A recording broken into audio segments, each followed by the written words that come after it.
Took me a couple of years. I remember when I first found out, wow, it was quite depressing. Like, oh, now I need to relive my entire life. I need to unlearn everything and relearn something new.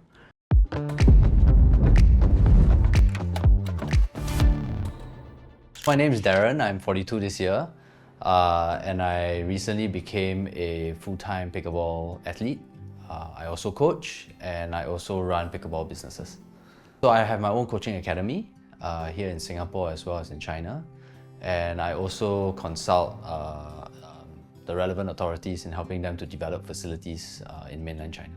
I was diagnosed with ADHD, Autism and Tourettes syndrome at the age of 34. So I think my tics began when I was about 7. I remember I was in primary school already, and then my teacher asked me, why are you moving so much? And I said, if I don't do it, I feel very uncomfortable. Like, it keeps eating into your head. So as you can tell, my facial twitch, I have a facial twitch, right? Like, my eyes do this. I've had it since I was young, actually. Actually, when I was younger, I think my Tourette's was slightly more pronounced. I used to have this shoulder twitch or something. So my twitches are primarily in the face. So I think when I was 34, 35, I had a very bad incident in a public food court. It was really bad. I remember I threw a chair. I remember it was very hot, very humid, very bright. People all around me were talking. I went to the food court at lunchtime, which is something I never do ever again. Everything just came together and I just exploded. You know, I think that's what they call a meltdown, right? So I told my mom I'm going to see a psychiatrist. And she asked me, are you sure? I said, yeah. But I told her I'm worried about the outcome. She said, oh, you're worried about what you have? I said, it's okay if I have something. But if I go through all of that, right, and the psychiatrist said, actually you are fine, and there's nothing wrong with you, then I'd be very worried. Because then there's really something deeply wrong with you, right? So I went there and he looked at me and said, okay, you definitely have ADHD. Because he saw me fidgeting, moving, you know, cannot focus. And then he said, I'm going to put you through an autistic spectrum test as well. So I did it, and I ranked very high on autistic scale. And there's like this 0 to 100 and something scale, I remember. And I'm like out of 127, I remember one at 125. I'm very fortunate to still be able to function on my own. I know there are many others who are, if I can say, not as fortunate and they need caregivers, you know. So then I found out I was autistic, ADHD, and then Tourette's was fairly clear. And then I looked at him and said, got any more now? Better tell me now. Don't give me one at a time. You tell me all now. Package deal. Okay? 5 for the price of 1. He said, no more. It's one thing to think that you have something. It's another thing to finally confirm it. Prior to that, when I think back, before I was diagnosed when I was 34, I used to have a lot of these meltdowns and I used to just let them kind of just pass. You know, I just think that everyone used to think that Darren has a really bad temper and he's very unpredictable and you don't know when he's going to explode. And then I realized that these are just methods of expression.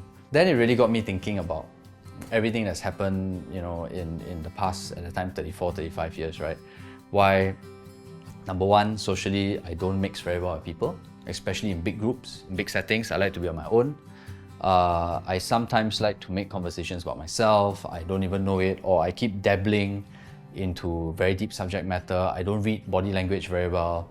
I'm always a bit awkward, you know, and it started to make sense. And because I always thought there's something wrong with me, but I realized it's just the trait of being a neurodiverse person. It took me a couple of years. I remember when I first found out, wow, it was quite depressing. Like, oh, now I need to relive my entire life. I need to unlearn everything and relearn something new. So I went for a couple of therapy sessions, I remember, and I don't want to be dependent. Like how ADHD, they say you can take like the time Adderall, now it's not allowed, or whatever it is. And for ADHD, you know, you need to go through behavior therapy. I figured through sports, I can probably make that change. And so that's what I did. I started committing a lot more time to sports and really getting quite deep into the subject matter.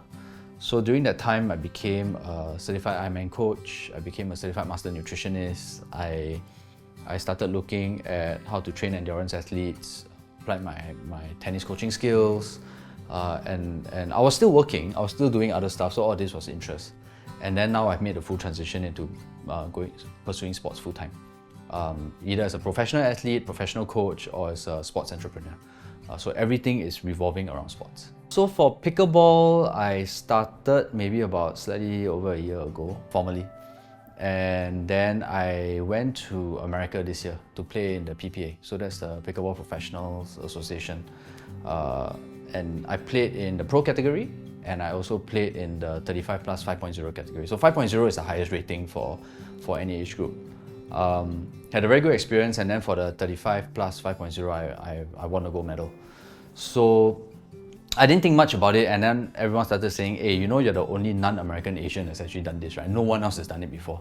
And I don't know whether the record still stands, but I'm probably the first lah. So I was like, oh really? I mean, I just had a lot of fun, you know, and I just thought that it was really, really cool. I ended last year as the world number 1 35 plus player. So this year I'm spending more time coaching, retraining myself, relearning new stuff, and then 2025 I'll be out there again. A lot of times when I play now in pickleball, or when I used to run marathons, there will be this time frame where it just goes blank, where my mind just goes blank. And sometimes I wonder whether that's how a normal brain functions, right? Like there's no more noise, I don't get distracted. Some people say it's a zone, I don't know, I don't even know what the zone is, but you're just not distracted. And there's this peace and zen. Everything just starts to move very slowly and everything starts to make sense. I used to find that a lot in running long distances. Now I find it a lot when I play pickleball. Because you have to exercise the mind and you have to make decisions when you're hitting the shot, right? So when I play my pickleball matches, sometimes people will come to me and say, hey, wow, how do you hit that shot? I'm like, how much are you talking about?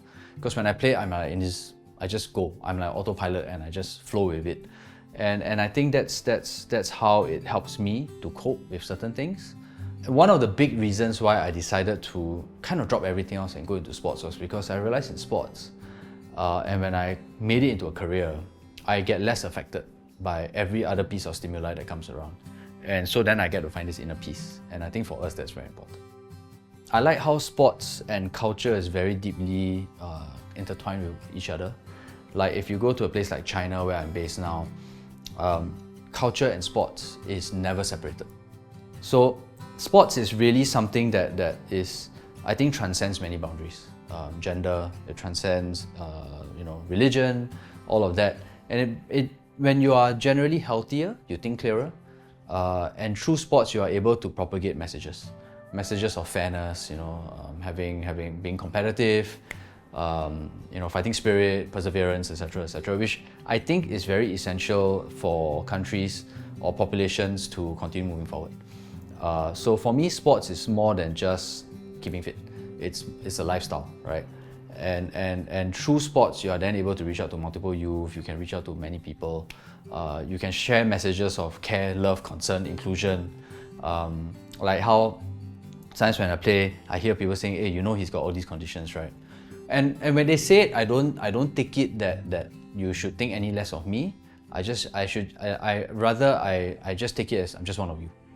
And then people start to look beyond the labels. And I think that's very important.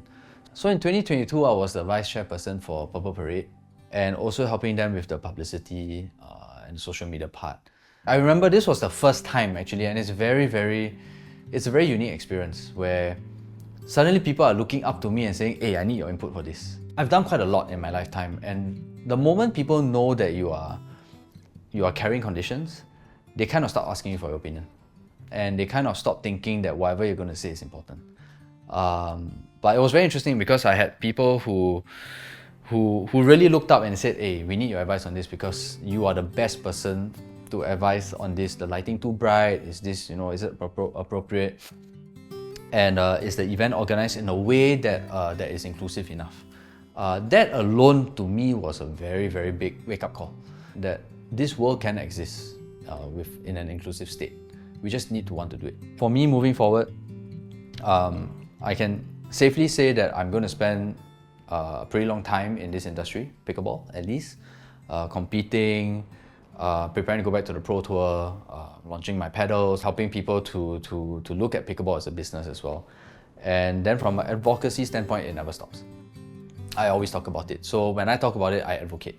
But my form of advocacy is that I don't tell people what they can't do. I can't control that, but I just tell people that if you know someone who is similar, just be accepting and find ways to coexist. And they will also find ways to coexist with you.